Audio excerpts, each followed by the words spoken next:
Pag-usapan natin ito 'no, yung pagre-resign ni, Commissioner Rosana Fajardo. Ito yung technical expert hindi ba pagdating doon sa ano, sa Sa tawag Money dito? Trail. Money Trail. Hmm, SGB oo, yan sa eh. money trail. Mm. Unang-una pag-usapan natin senator 'no, ano ba yung dating nito, yung optics nito? Kasi siyempre may mga ano diyan, may mga efforts para masahihin 'yan, 'di ba? Sinasabi, Mm. "Hindi, patapos na naman talaga yung trabaho, marami na silang recommendations, wrapping up na." And eventually, baka naman itayo yung bagong ano, independent commission na mas may pangil. Of course, yung isang Mm. sinasabi nila, "Hindi, trabaho ng ombudsman na 'yan from here on." Pero in terms of optics 'no, what do you think of the impact of this resignation? Well, yung mga binabanggit mo, pang graceful exit na lang yan eh. Di ba? Hmm, Pang mitigate na lang yan nung nangyari. Di ba? Dahil binild up ng husto yung ICI eh. Di ba? Binild up ng husto ito eh. Parang ito yung susi sa investigasyon at eventually pagpapakulong at paglilitis ng mga korap sa gobyerno. Kasama na yung mga kontraktor. Ang problema, simula pa lang, poof, gano'n na kagad, di ba? Nawala si Mayor Magalong na binild up din. Sabi nga nila, siya nga dapat yung head. Ayaw niya, iwanan yung Baguio, kaya naging advisor na lang siya. Pero even as an advisor, binild up siya. Pero, ganun pa rin ang nangyayari. So, ayun, doon nagsimula. At nagkasagutan pa si Yusek Claire Castro at saka si Mayor Magalong. Ikalawa ay nagreklamo na itong isang iconic member ng ICI, si Babe Singson. No, na maganda yung record sana dahil siya yung dating sekretary ng DPWH at saka no holds barred din yan pag umanap. No? Pero habang siya ay membro ng ICI, nagreklamo na siya. Wala silang budget, walang security, walang staff, no? limited powers. Limit, walang ngipin, no? Kaya marami na siyang reklamo. Pero nag-stick pa rin siya. Although, ang alam ko, na gag order yan, nung sinabi niya na hindi pwedeng state witness ang mga diskaya. No? Na gag order yan. No? Kaya, alam ko, marami siyang reklamo. Pero, in spite of that, nag-stick pa rin siya. Dahil ang tingin niya, worthwhile at saka viable naman yung ICI kahit na wala na si Mayor Magalong. Pero fast forward, hindi na rin siya nakatiis. Although ang kanyang excuse ay health reason, stress, tsaka tutulong siya sa DPWH para sa pag-develop ng master plan, malinaw naman. No? You don't have to read between the lines yung kanyang dahilan na yung dati na niya reklamo na walang ngipin at hindi binigyan ng tamang prioritization at suporta ng gobyerno itong ICI at yung isang ANSED ay may reklamo siya dun sa chairman. May reklamo siya sa chairman kung paano pinamumunuan yung ICI. Dahil mukhang yung chairman ang gusto lang ay what the world needs now is love. No? Kaya, Oo, love talagang gusto 'no, parang Care Bear. yan. No? Kaya yun, eventually umalis na siya. Although dinelay niya yung pag-alis niya, nagstay siya hanggang December 15. Hanggang December 15. Doon na nagsimula itong mga binabanggit mo na mga packaging ng isang graceful exit na, uy, may ombudsman na naman.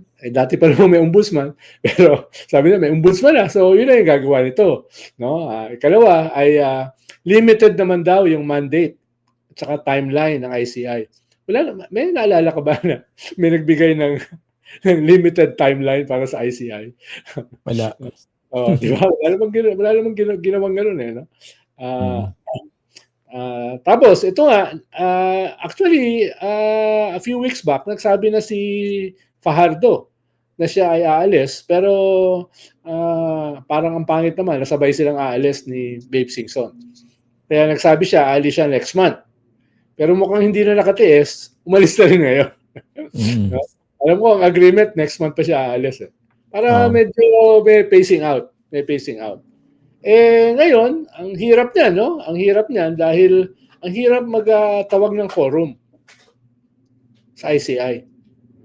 Dahil mag-isa ka na lang eh.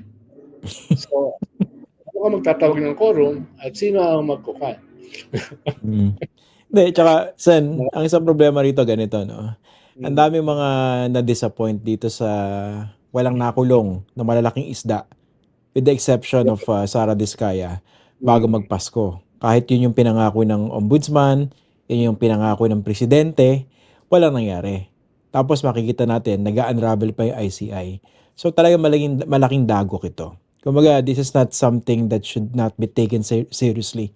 Sampal ito doon sa sa pagsusulong ng accountability ng Marcos administration. Tapatin na natin. Oo. Tapos nakadagdag pa yan, yung isang main character dito sa corruption na ito ay pumanaw. Pumanaw pa. So nakadagdag pa yun. Tapos alam mo naman, almost every other day lumalabas sa media yung presidente. 'Di ba? Dati hindi naman niya ginagawa yan Para talaga offensive. 'Di ba? To hold the bull by its horns. Tapos parang hindi nakatulong. Dahil bumababa pa rin yung kanyang approval ratings. Yung kanyang trust negative 3. Negative 3, no? Paano naman hindi bababa? Sa konteksto nito mga nangyayari sa ICI, di ba?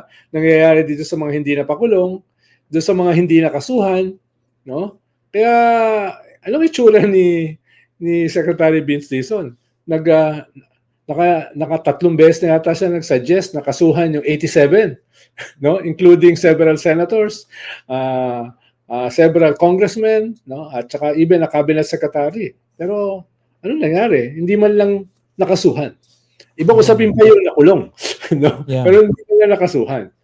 Kaya medyo hindi maganda talaga yung ending nitong taong ito. Nagsimula dun sa unprecedented scandal dun sa budget, tapos nagtapos dito sa ICI at itong mga question pa rin dito sa budget na hindi pa malinaw kung reenacted o tuloy, no? At itong mga pagpanaw ni Yusek Cabral na isang susing element dito sa corruption scandal na ito.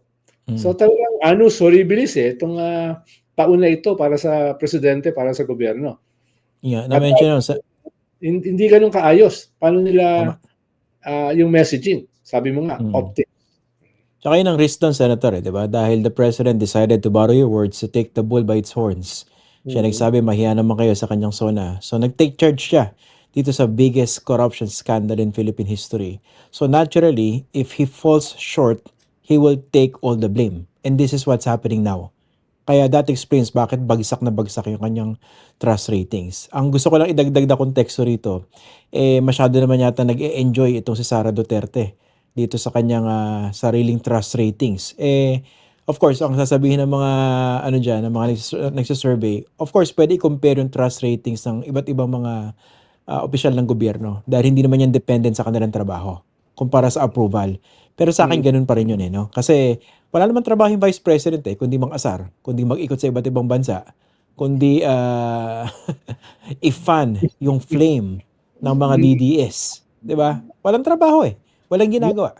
Kaya nga historically, talaga namang mas mataas ang Vice President sa Presidente. No? Ang problema lang, mas mabilis yung pagbulusok pababa ng Presidente dahil nga doon sa kontekstong pinag-uusapan natin. Tama. Itong unprecedented corruption scandal na ito. Na in all surveys, wala pa akong nakitang survey na naiiba, in all surveys, siya yung sinisisi. In spite ng kanyang mahiya naman kayo SONA, in spite ng kanyang nilabas na 15 biggest contractors, in spite ng kanyang isumbong sa Pangulo, in spite ng kanyang threat na magpakulong ng mga big fish, siya pa rin ang sinisisi. In all the surveys,